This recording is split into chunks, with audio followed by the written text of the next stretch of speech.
Hello everyone, आप सभी का स्वागत है मेरे यूट्यूब चैनल में। मेरा नाम डॉक्टर हेमेंद्र सिंह है और आज का मेरा टॉपिक है लाइपोमा।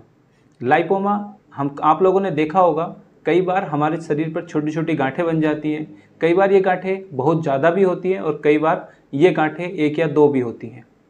जब हम इन गांठों को किसी डॉक्टर को दिखाते हैं तो वो चर्बी की गांठें बता देता है। क्या होता है चर्बी की गांठें, क्या ये लाइपोमा है या फिर कुछ और, ये सभी मैं इस वीडियो में आज आपको बताने वाला हूँ। यदि ये लाइपोमा है तो लाइपोमा का क्या ट्रीटमेंट होता है, कैसे इसका ट्रीटमेंट कर सकते हैं और लाइपोमा किसको हम कहते हैं या फिर इसके क्या लक्षण हैं, ये गांठें कैंसर्स तो नहीं होती, ये सभी आज मैं इस वीडियो में आप सभी को बताने वाला हूँ। तो चलिए शुरू करते हैं।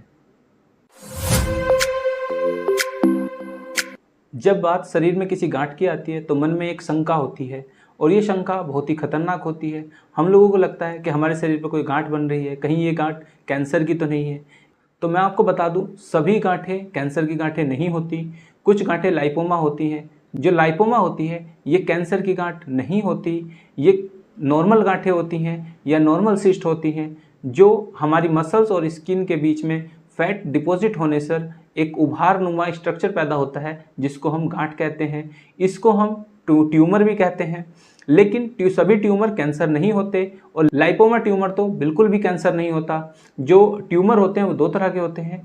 पहला बिनाइन ट्यूमर जो कि नॉर्मल ट्यूमर होता है और दूसरी तरह का जो कैंसर ट्यूमर होता है। लेकिन मैं आपको बता दूं कि जो लाइपोमा है वो कभी भी कैंसर नहीं होता और ना ही वो कैंसर की तरह फैलता है। लेकिन ये कई बार मल्टीपल हो सकते हैं शरीर में।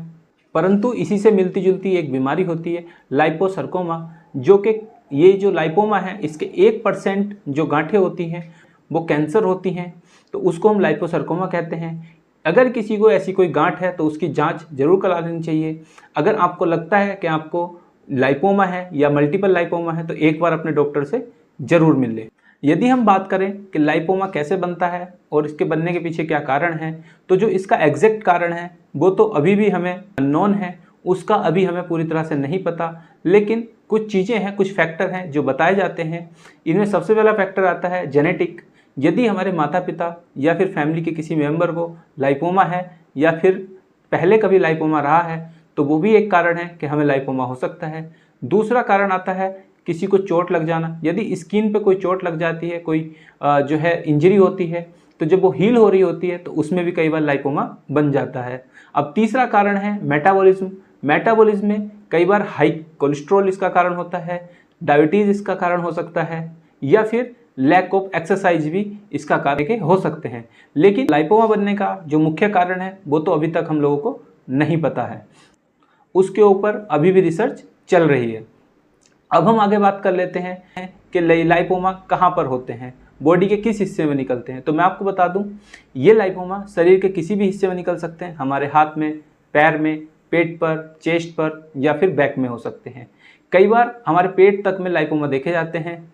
जहाँ भी फैट है वहीं पर लाइपोमा बन सकता है। कई लोगों को ये लाइपोमा बहुत मल्टीपल्स होते हैं, सारे शरीर में होते हैं, जगह जगह पाए जाते हैं। उसको हम डेकम डिजीज़ कहते हैं, जिसके कारण ये बहुत सारे लाइपोमा बॉडी में मिलते हैं।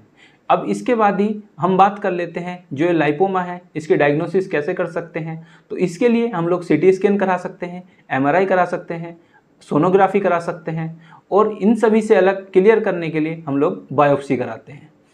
अब हम देखते हैं लाइपोमा के क्या लक्षण होते हैं, क्या ये सिम्टम्स हमें देते हैं जिससे हमें पता चले कि ये लाइपोमा है। वास्तव में लाइपोमा के कोई भी सिम्टम्स हमें देखने के लिए नहीं मिलते हैं। ये केवल एक गांठ दिखाई देती है जो ना कोई दर्द पैदा करती है, ना ही इसके अंदर से कोई रिसाव होता है, ना ही इसके अंदर से कोई रक्त निकलता है और इसके बढ़ने की जो गति होती है वो भी बहुत धीमी होती है। बिना दर्द के, बिना किसी लक्षण के, यही लाइपोमा का एक लक्षण है कि यह लाइपोमा है। अब हम देख लेते हैं इसका ट्रीटमेंट क्या है। तो अगर हम लाइपोमा के ट्रीटमेंट की बात करें तो मुख्य जो ट्रीटमेंट लाइपोमा का है वो है सर्जरी। हम एक इंसिजन देकर वहाँ की एक्स्ट्रा फैट या फिर उस गांठ को बाहर निकाल देते हैं और उसको जांच के लिए, बायोप्सी के लिए भेज देते हैं ताकि ये कंफर्म हो जाए कि ये लाइपोमा था।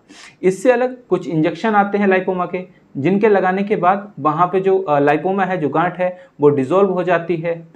और यदि किसी को बहुत बड़ा लाइपोमा है तो उसके लिए हम लाइपोसक्शन भी करते हैं। यह एक नया मेथड है जिसके द्वारा बहुत लंबा स्कार या फिर बहुत लंबा कोई भी निशान नहीं आता और एक छोटे से छिद्र के माध्यम से वहाँ की सिस्ट का सक्शन हो जाता है। मुझे लगता है इस वीडियो को देखने के बाद आपके बहुत सारे डाउट क्लियर हो गए होंगे। आपको पता चल गया होगा कि किस तरह की सिस्ट को, किस तरह की गांठ को हम कैंसर कहते हैं, किस तरह की गांठ को कैंसर नहीं कहते, और जो लाइपोमा है वो कैंसर बिल्कुल भी नहीं होता। यदि आपको ये वीडियो अच्छी लगी हो तो हमारे चैनल को सब्सक्राइब कर दें और वीडियो को लाइक कर दें। साथ ही में इस वीडियो को अपने दोस्तों के साथ शेयर भी कर दें। धन्यवाद।